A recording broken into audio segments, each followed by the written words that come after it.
سورۃ الفجر میں آتا ہے والفجر ولیال عشر والشفع والوتر واللیل اذا یسری هل فی ذلک قسم لذی حجر. قسم ہے فجر کی اور 10 راتوں کی اور جفت اور طاق کی اور رات کی جب وہ چلتی ہے، یقیناً اس میں عقل والے کے لیے بڑی قسم ہے. ابن عباس، ابن زبیر، مجاہد اور ان کے علاوہ بہت سے اگلے پچھلے اسکالرز نے یہی بات کہی ہے کہ ان 10 راتوں سے مراد ذوالحجہ کی پہلی 10 راتیں ہیں. ذوالحجہ کی 2 فضیلتیں ہیں بڑی. ایک یہ کہ حج کا مہینہ ہے، جیسے رمضان روزے رکھنے کا مہینہ ہے تو ذوالحج کیا ہے؟ حج کا مہینہ. اور دوسرا یہ کہ حرمت والا مہینہ ہے. رمضان کی فضیلت یہ تھی کہ اس میں قرآن نازل ہوا تھا اور اس میں روزے رکھتے ہیں، اور یہاں پر حج اور حرمت والے مہینے کتنے ہیں؟ کل 4 مہینے ہیں، رجب، ذیقعدہ، ذوالحجہ اور محرم. اور حج کے مہینے کون سے؟ شوال، ذیقعدہ، ذوالحجہ کے 10 دن. اس مہینے کی جو فضیلت ہے اس میں خاص طور پر اس کے جو 10 دن ہیں یہ افضل ایام الدنیا ہے، دنیا کے افضل ترین دن، سب سے بہترین دن. رسول اللہ صلی اللہ علیہ وسلم نے فرمایا دنیا کے دنوں میں افضل ترین دن 10 دن یعنی عشرہ ذوالحجہ کے دن ہے. کوئی دن اللہ کے ہاں ان 10 دنوں سے زیادہ عظمت والا نہیں. ان کی عظمت کو محسوس کیجیے، سمجھیے، ان کو عام دنوں کی طرح ہم نے نہیں گزارنا. حدیث میں آتا ہے کوئی دن اللہ کے ہاں ان 10 دنوں سے زیادہ عظمت والا نہیں، اور نہ ہی کسی دن کا عمل اللہ تعالیٰ کو ان 10 دنوں کے عمل سے زیادہ محبوب ہے. پس تم ان 10 دنوں میں کثرت سے لا الہ الا اللہ، اللہ اکبر اور الحمدللہ کہو. تو ان دنوں میں کرنے والا افضل ترین کام کیا ہے؟ یہ تسبیحات زیادہ سے زیادہ، تحلیل، تکبیر، تحمید. ابن عباس کہتے ہیں کہ رسول اللہ صلی اللہ علیہ وسلم نے فرمایا اللہ تعالیٰ کو کوئی نیک عمل کسی دن میں اتنا پسندیدہ نہیں جتنا ان دنوں میں پسندیدہ اور محبوب ہوتا ہے، یعنی عشرہ ذوالحجہ. صحابہ نے کہا اللہ کے رسول کیا جہاد فی سبیل اللہ بھی نہیں؟ آپ نے فرمایا نہیں، جہاد فی سبیل اللہ بھی نہیں، مگر جو کوئی شخص اپنی جان اور مال لے کر نکلا ہو پھر کچھ واپس نہ لایا ہو. ان دنوں میں کوئی بھی جو نیکی کی جائے گی وہ عام دنوں کے مقابلے میں افضل ہوگی. مثلاً قرآن کی تلاوت، اذکار کی کثرت، صدقہ خیرات. نبی صلی اللہ علیہ وسلم نے فرمایا اللہ تعالیٰ کے نزدیک ذوالحجہ کے 10 دنوں میں نیک اعمال بہت پاکیزگی اور بہت بڑے ثواب کا باعث ہے. پاکیزگی کی بھی بات پڑھی نا، ازکا عند اللہ واعظم اجرا، جہاد سے بھی افضل اعمال ہیں. صحابہ ان دنوں انتھک محنت کیا کرتے تھے. پھر چونکہ حرمت والا مہینہ ہے تو ہمیں دوسروں کی جان، عزت، مال ان سب کی حرمت رکھنی ہے، یعنی ڈوز اینڈ ڈونٹس. ایک طرف کیا کرنا ہے؟ تسبیحات کی کثرت، اور دوسری طرف کیا چھوڑنا ہے؟ غیبت، چگلی، تانا، فضول میں لغو باتیں، ہنسی مذاق. اور ان دنوں کا سب سے افضل عمل قربانی ہے. اقوال میں تسبیحات ہیں، افعال میں قربانی. اپنے شر سے دوسروں کو محفوظ رکھنا، اپنی زبان سے دوسروں کو اذیت نہیں دینا، بدگمانی، تجسس، ٹوہ نہیں لگانا، آر نہیں دلانا، نفرت و بغض نہیں کرنا، ظلم نہ کرنا ہے نہ ہونے دینا ہے، کسی کو بے عزت نہیں کرنا، آر دلانا اور تانا دینے والی عادتوں کو چھوڑنا ہے. ٹانٹنگ وہ جو عادتیں ہوتی ہیں نا ان کو بھی چھوڑنا ہے. غصہ نافذ کرنے کی طاقت رکھنے کے باوجود اس کو چھوڑ دینا ہے. گالی گلوچ، بد زبانی، ان چیزوں سے بھی بچنا ہے. مسلمان کو ہر طرح کی اذیت دینے سے رکنا ہے. رشتہ داروں کی قطع تعلق ہی نہیں کرنی، ان کو منانا ہے. ظالم رشتہ داروں پر بھی مہربانی کرنی ہے. اپنے شر سے پڑوسیوں کو بچانا ہے. اپنے ایمان کی تجدید کرنی ہے. صبر اور عفو درگزر کرنا ہے. اچھا اخلاق اختیار کرنا ہے. اول وقت پہ نماز پڑھنا ہے. قیام لمبا کرنا ہے. ہو سکے تو تہجد پڑھنا ہے. روزہ رکھنا ہے. حج کے لیے تو چلے گئے ہیں لوگ، ہو سکے تو حج کرنا ہے. مالی صدقات میں اپنے اہل و عیال کی ضروریات پوری کرنا. ناراض رشتہ دار کو تحفہ دینا. اپنے بہن بھائیوں کی یا اپنے دوستوں کی ضروریات پوری کرنا. پانی پلانا. ایسا صدقہ جو خود کو محتاج نہ کرے کسی کا. ناراض لوگوں کو آپس میں صلح کرانا. کسی کو خوش کرنا، کسی کو پریشانی دور کرنا. پھر اپنے نفس اور خواہش سے جہاد کرنا. لوگوں کو اپنی برائی سے محفوظ رکھنا. اور صدقے خیرات میں کھانے پینے اور دیگر چیزوں کے علاوہ اچھی کتابیں، اچھے پیمفلیٹس اور خصوصاً اس ٹاپک کی اویئرنیس لوگوں میں کریٹ کرنا ہے.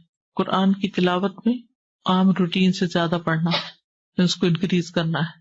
اللہ سبحانہ وتعالی ہمیں عمل کی توفیق عطا فرمائے. پیمفلیٹ نکال لیجیے، ہم اسی میں سے پڑھیں گے تاکہ پھر یہ باتیں ہمیں یاد بھی رہیں. عشرہ ذوالحجہ، عید الاضحیٰ، اور قربانی۔ فضائل عشر ذوالحجہ۔ رمضان المبارک کے بعد ذوالحجہ کا مہینہ اسلامی مہینوں میں نہایت اہمیت کا حامل ہے۔ یہ مہینہ حرمت والے مہینوں میں سے ایک ہے۔ ذوالحجہ کا پہلا عشرہ نیکیوں اور اجر و ثواب کے اعتبار سے عام دنوں کے مقابلے میں بہت اہم ہے، جس کی فضیلت قرآن کریم اور احادیث سے ثابت ہے۔ قرآن مجید میں اللہ سبحانہ وتعالیٰ نے ان دنوں کی قسم کھائی ہے، والفجر ولیال عشر، قسم ہے فجر کی اور 10 راتوں کی۔ اکثر مفسرین کے نزدیک لیال عشر سے مراد ذوالحجہ کی ابتدائی 10 راتیں ہیں۔ یہ ہم جانتے ہیں کہ اللہ سبحانہ وتعالیٰ نے اس کائنات کے اندر بعض چیزوں کو بعض پر فضیلت دی ہے۔ انسانوں میں سے سب سے زیادہ فضیلت کس کی ہے؟ انبیاء کی، اور پھر انبیاء میں سے محمد صلی اللہ علیہ وسلم کی۔ راتوں میں سے کس رات کی فضیلت زیادہ ہے؟ آخری 10 راتوں کی، اور اس میں سے لیلۃ القدر کی۔ مہینوں میں سے سب سے زیادہ فضیلت کس کی ہے؟ رمضان المبارک کی۔ دنوں میں سب سے زیادہ فضیلت کس کی ہے؟ ہر ہفتے میں جمعہ کی، اور سال میں ذوالحج کے 10 دنوں کی۔ یعنی راتوں میں رمضان کی راتیں افضل ہیں ذوالحج کی راتوں سے، لیکن ذوالحج کے دن رمضان کے دنوں سے زیادہ افضل ہیں۔ تو یہ بہت اہم عشرہ ہے، اس لیے اس کو بڑے دھیان سے گزارنا ہے، اور نیکی کے کاموں میں زیادہ سے زیادہ وقت لگا کے اس کو گزارنا ہے۔ اور اس کی فضیلت جو ہے وہ قرآن مجید سے بھی ثابت ہے۔ اللہ نے ان راتوں کی قسم کھائی ہے۔ اللہ سبحانہ و تعالیٰ جب کسی چیز کی قسم کھاتے ہیں تو اس کو ایک طرح سے گواہ بناتے ہیں، اس چیز کی ایک اہمیت ہوتی، اس کے کچھ فائدے ہوتے ہیں۔ کن کن چیزوں کی اللہ تعالیٰ نے قسم کھائی ہے قرآن مجید میں؟ والشمس وضحاها، سورج اور اس کی دھوپ کی، اور والقمر اذا تلاها، چاند کی قسم کھائی ہے، اور والتین والزیتون، اور والطور والضحا والعصر واللیل والفجر۔ تو سب سے زیادہ تو یوں لگتا ہے جیسے اوقات کی قسم کھائی، فجر، عصر، ضحا، پھر اسی طرح آسمان کی، والسماء وما بناها، فرشتوں میں سے، والنازعات غرقا، ہواؤں کی۔ تو یہ جو اللہ تعالیٰ کا قسم کھانا ہے، یہ متوجہ کرنا ہے کہ اس چیز کی طرف انسان دھیان کرے، اس میں غور کرے اور اس کے فائدوں کو تلاش کرے۔ یہ جو یہاں ان 10 راتوں کی قسم کھائی، والفجر ولیال عشر، تو ان 10 راتوں پر توجہ کرنے کی ضرورت ہے کہ کون سی 10 راتیں ہیں، اور راتیں کہہ کر مراد دن لیا گیا ہے، یہ بھی یاد رکھیے۔ عربی زبان میں دن رات سے شروع ہوتا ہے۔ جب ہم کیا دیکھتے ہیں؟ چاند دیکھتے ہیں۔ رمضان کب شروع ہوتا ہے؟ چاند دیکھنے سے۔ عید کب شروع ہوتی ہے؟ چاند دیکھنے سے، ٹھیک ہے۔ تو یسألونک عن الأہلہ قل ہی مواقیت للناس والحج، یہ آپ سے سوال کرتے ہیں چاند کے بارے میں کہ چاند کی جو مختلف حالتیں ہیں، کہہ دیجئے کہ یہ مواقیت للناس، لوگوں کو اوقات بتانے کے لیے، والحج، اور خصوصاً حج کے اوقات بتانے کے لیے۔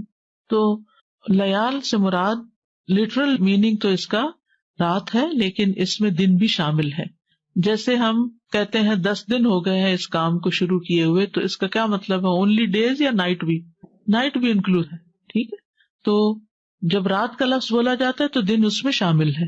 تو یہ 10 دن جو ہیں یہ نیکیوں اور اجر و ثواب کے اعتبار سے عام دنوں کے مقابلے میں بہت اہم ہے۔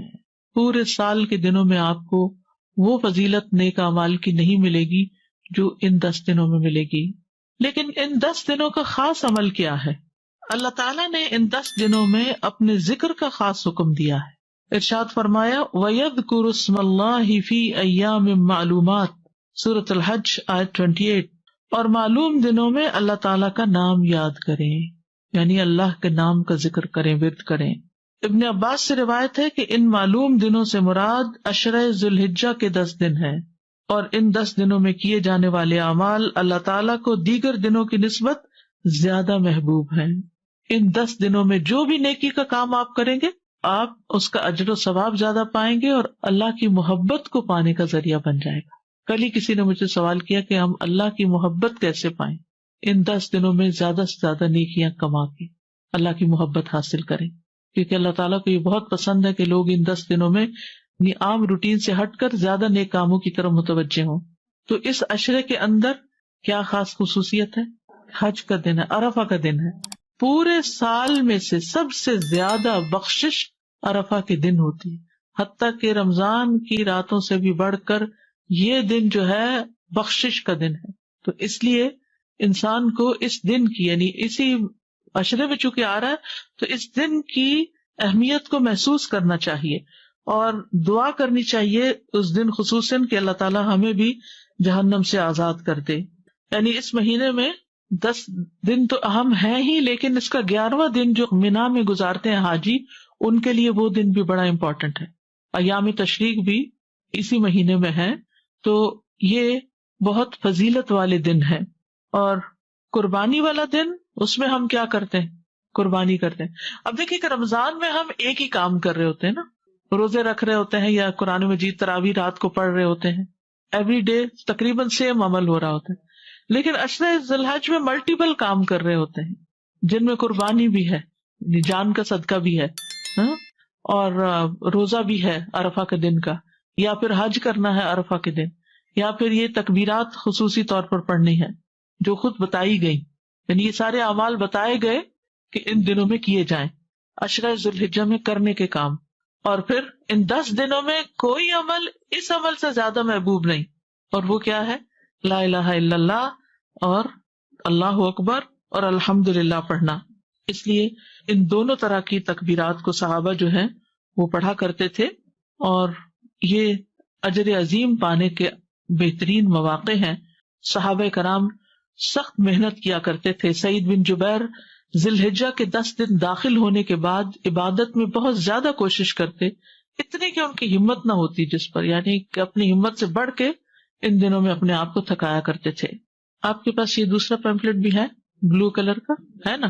اس میں آپ دیکھیے کہ پیچھے کی طرف یہ تکبیرات لکھی ہوئی.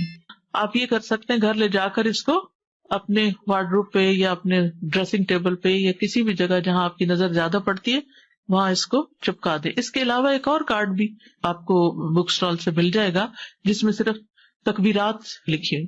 دوسرا یہ کہ اس کا فائدہ یہ ہے اس بروشر کا کہ اس کے اندر کرنے کے کاموں کی ڈیٹیل دی ہوئی ہے جو آپ کو ریمائنڈر ہو سکتا ہے. آپ اس کو پڑھ سکتے ہیں. اگر آپ اس کو کھولیں اور کھول کے بھی لگا دیں تو یہ پوسٹر 10 دن لگا رہے تو آپ کو نیک نیک کاموں کی یاد دہانی ہوگی.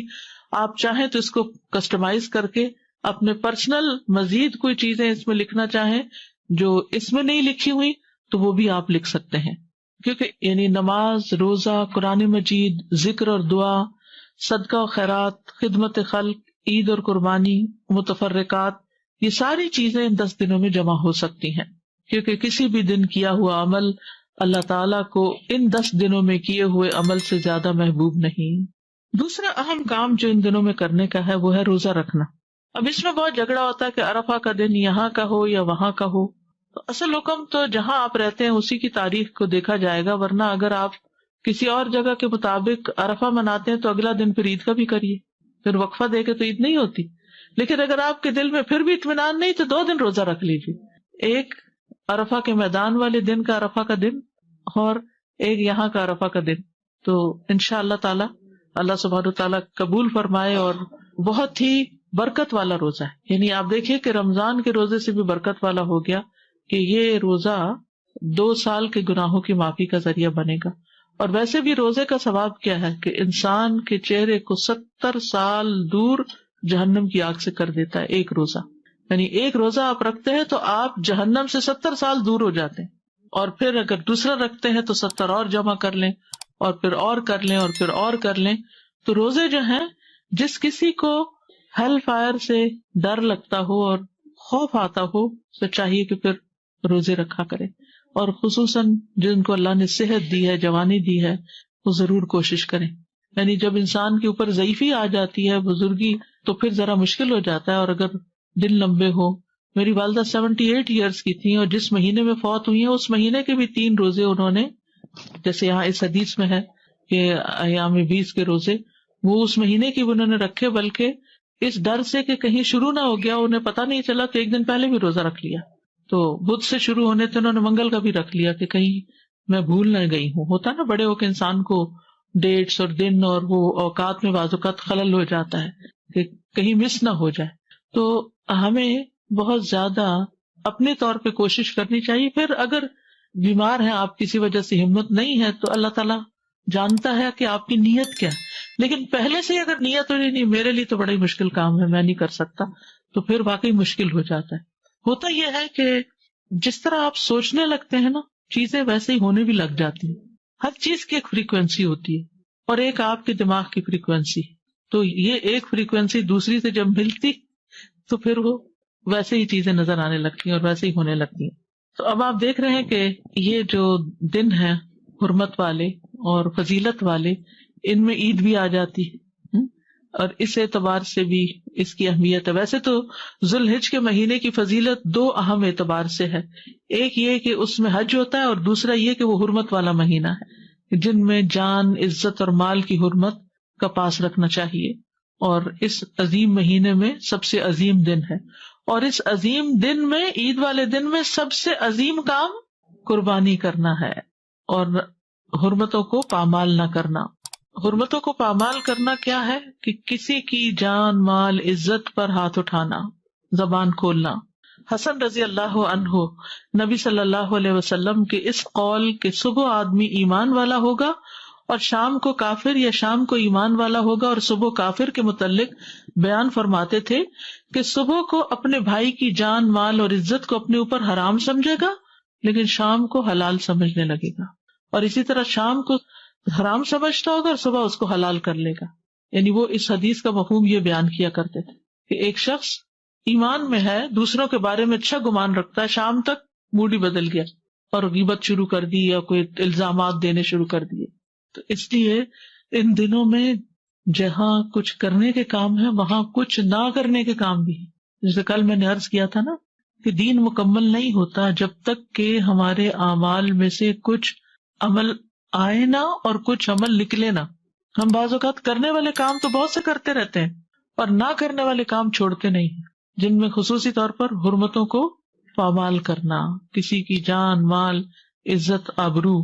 رسول اللہ صلی اللہ علیہ وسلم نے فرمایا ایک مسلمان کی ہر چیز دوسرے مسلمان پہ حرام ہے، اس کا خون، اس کا مال، اس کی عزت و آبرو.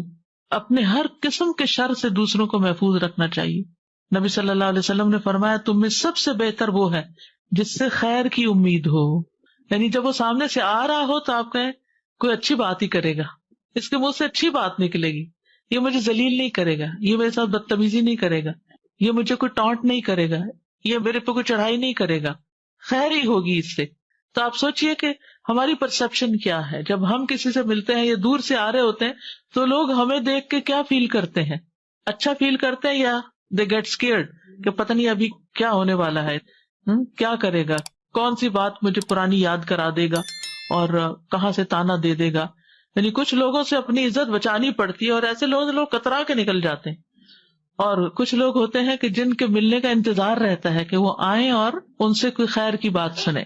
اور فرمایا سب سے بدتر وہ ہے جس سے کسی خیر کی توقع نہ ہو، کوئی تمہارا بھلا نہ کرو اور اس کے شر سے امن نہ ہو.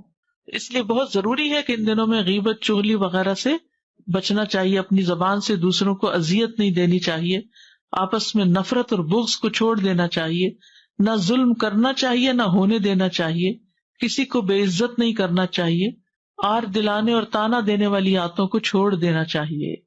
کیونکہ جو شخص کسی کو آر دلائے گا اس پر اس چیز کا وبال آئے گا.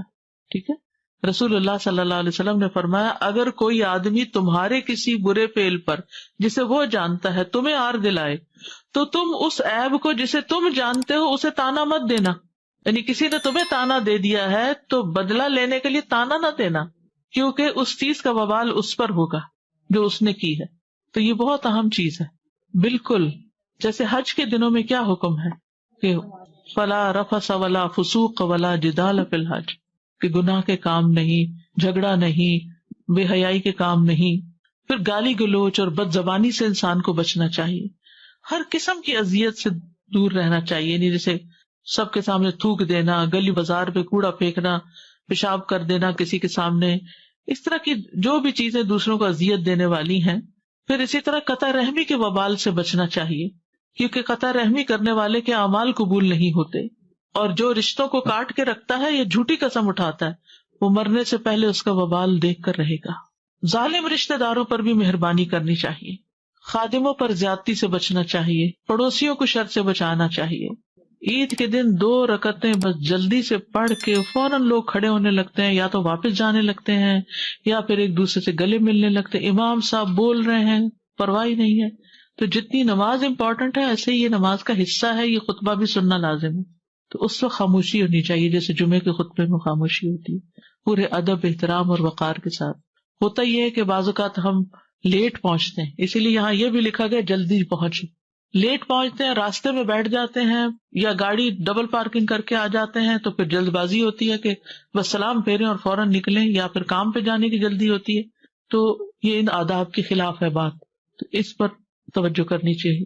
عید کی خوشی میں سرشار ہوتے ہیں اور سرشاری میں سب کچھ بھول جاتے ہیں، ادب آداب ہی بھول جاتے ہیں کہ کیا کرنا چاہیے کیا نہیں، کیونکہ جس سے مل رہے ہیں اس قدر ایکسائٹیڈ ہیں، گلے مل کر جھولتے رہتے ہیں، اور یہ بھول جاتے ہیں کہ پیچھے کوئی لوگ بھی کھڑے، اور بعض اوقات لمبی لائنیں کھڑی ہو جاتی ہیں ہمارے پیچھے، اور ہم عین دروازے کے بیچ میں کھڑے ہو کر اپنی لمبی چوڑی باتیں اور دن بھر کا پروگرام شیئر کرنے لگتے ہیں کہ آج کہاں جانا ہے۔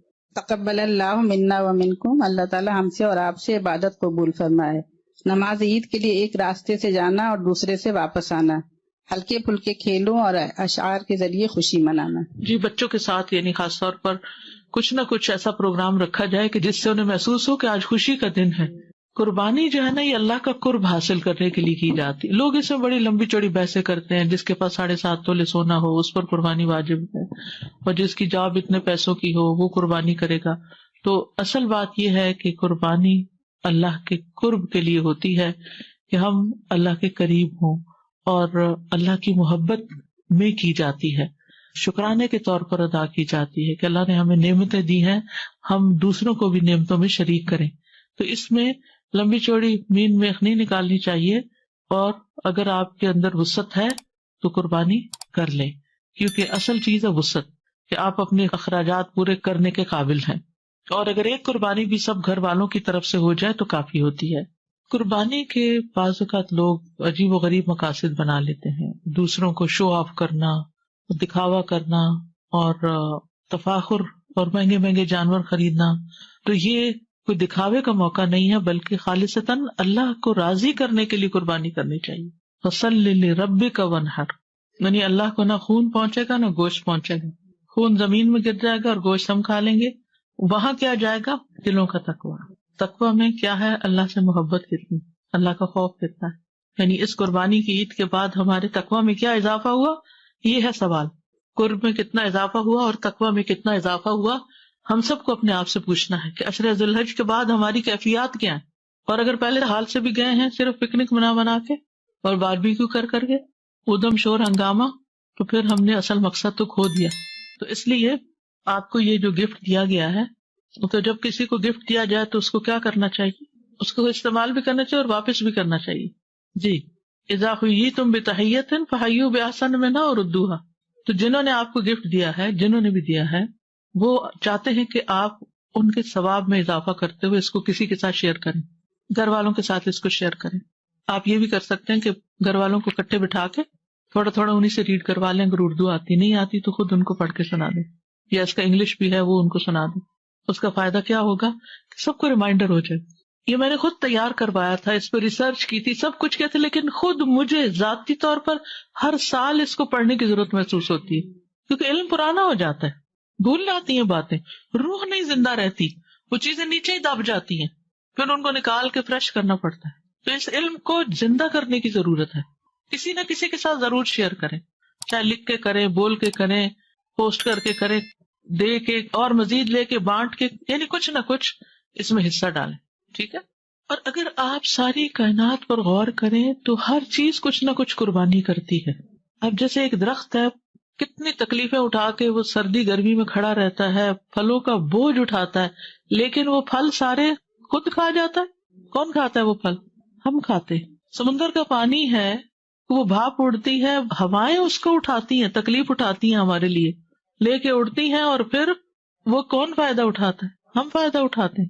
ہر چیز قربانی کر رہی ہے، اپنے اپنے طریقے سے کر رہی ہے، اور ایک ہم ہے کہ ہر چیز لے کے بیٹھے ہوئے، علم لے لیتے ہیں، وہ لے کے بیٹھ جاتے ہیں، اللہ مال دیتا ہے وہ لے کے بیٹھ جاتے ہیں، کوئی اور چیز اللہ ہمیں دیتا ہے، شیئرنگ کا نہیں سوچتے تو قرب ملتا ہے دینے سے، قربان کرنے سے۔ ابراہیم علیہ السلام کو قرب کیوں ملا تھا اللہ کا؟ اللہ نے ان کو اپنا دوست کیوں کہا؟ بیٹا قربان کرنے لگے، ہر چیز قربان کر رہے تھے۔ ایک بات بڑی عجیب لگتی ہے مجھے کبھی کہ اللہ سبحانہ تعالیٰ فرماتے ہیں وَآتَيْنَاهُ فِي الدُّنْيَا حَسَنَةً، کہ ہم نے ابراہیم کو دنیا میں حسنہ عطا کی۔ ہاں، کہتے ہیں ان کی زندگی تو امتحانوں سے بھری ہوئی تھی، اور اللہ سبحانہ تعالیٰ اس کو حسنہ کہتے ہیں۔ تو جب ہم مانگتے ہیں ربنا آتنا فی الدنیا حسنہ، تو اس کا صرف یہ مطلب نہیں ہوتا کہ اور مال مل جائے اور زندگی عیش و عشرت کا نمونہ بن جائے۔ اس کا مطلب ہے کہ ہمیں زیادہ سے زیادہ نیکیوں کی توفیق ہو، اور اگر ہماری زندگی میں کوئی امتحان آئے تو وہ بھی ہمارے درجات کی بلندی کا ذریعہ بن جائے۔ یہ ہے حسنہ، اور نیکی کی توفیق، اور نیکی کی توفیق، اور وہ اپنی نیند، آرام، سکون قربان کر کے ہی ملے گا۔ جب تک آپ اپنی کوئی چیز قربان نہیں کرتے نا، تو کسی اور کو کچھ دے نہیں سکتے۔ تو یہ قربانی کا جذبہ صرف اس جانور کی قربانی کر کے نہ کریں، یہ قربانی کا جذبہ اپنے اندر بھی لائیں۔ یہ عید کا پیغام یہی ہے، یہی ریمائنڈر ہے، اپنے اندر بھی قربانی کا جذبہ لائیں کہ دوسروں کی خاطر کبھی کسی کے لیے اپنی نیند قربان کر لینا، اور کبھی کسی کے لیے اپنی بھوک، اور کبھی کسی کے لیے اپنا مال، اور کبھی جان، اور کبھی اوقات، یعنی کچھ نہ کچھ دینے والے بنے۔ دیکھیں، اللہ اور ہمارے درمیان یہ دنیا حائل ہے، جتنا جتنا ہم اس کو اللہ کی خاطر نکالتے جائیں گے، یعنی اللہ کی خاطر استعمال کریں، ہم اللہ کے قریب ہوتے جائیں گے۔ اور یہ ہمیں فزیکلی ایک ایکٹیویٹی کرائی گئی کہ جانور ذبح کرو، اور دیکھو اللہ نے اس کو پیدا کیا تمہارے لیے، کیسے وہ اپنی جان دے رہا ہے، تم اس کی تو جان لے رہے ہو، اپنی بھی کبھی دینے کی سوچی؟ یہ تو ایک ریچول ہے، اللہ کا حکم ہے۔ جی، اہمیت قربانی کہ یہ صرف ہمیں حکم نہیں دیا گیا، ہر امت کو اس کا حکم تھا، ہر دور میں اس کا حکم رہا، سب شریعتوں میں قربانی رہی ہے۔ کہ پوچھے یہ قربانیاں ہم کیوں کرتے ہیں؟ فرمایا تمہارے باپ ابراہیم کی سنت ہے، یعنی انہوں نے اپنے بیٹے کی قربانی کرنے سے بھی دریغ نہیں کیا، تو ہم ان کی پیروی میں کم از کم ایک جانور تو قربان کریں۔ اگر ایک گھر میں ایک قربانی ہوتی ہے تو کافی ہے، اگر وہ سب اپنی اپنی کرنا چاہے تو بھی ٹھیک ہے، اور اگر ایک سب کی طرف سے ہونا چاہے تو وہ بھی ٹھیک ہے، سب کی ہو جائے گی۔ یعنی دیکھیں اصل میں کیا بات ہے کہ استطاعت پر ہے، کیونکہ نبی صلی اللہ علیہ وسلم نے 2 بھی کیا، 1 بکری بھی کی، ازواج کی طرف سے گائے بھی کی، 100 اونٹ بھی کیے۔ ہاں، تو اصل جو مقصد ہے نا قربانی کا، وہ ہے قرب۔ کہ ہو سکتا ہے 1 سال آپ کی حیثیت ہو، ہر بچہ کما رہا ہے، اپنی اپنی کر سکتا ہے، اور 1 سال جاب نہیں ہے، تو اگر ماں باپ کر رہے ہیں سب کی طرف سے تو وہ بھی کافی ہے۔ یعنی ہسبینڈ کر رہا ہے، بیوی کی طرف سے بھی، بچوں کی طرف سے بھی، ایک فیملی کی طرف سے ایک جانور کی قربانی کافی ہے۔ دیکھیں 10 حصے پڑ سکتے ہیں، یہ مطلب ہے 10 لوگ شامل ہو سکتے ہیں، 10 لوگ مل کے پیسے کنٹریبیوٹ کر کے 1 اونٹ ذبح کر لیں، یہ بھی ہو سکتا ہے۔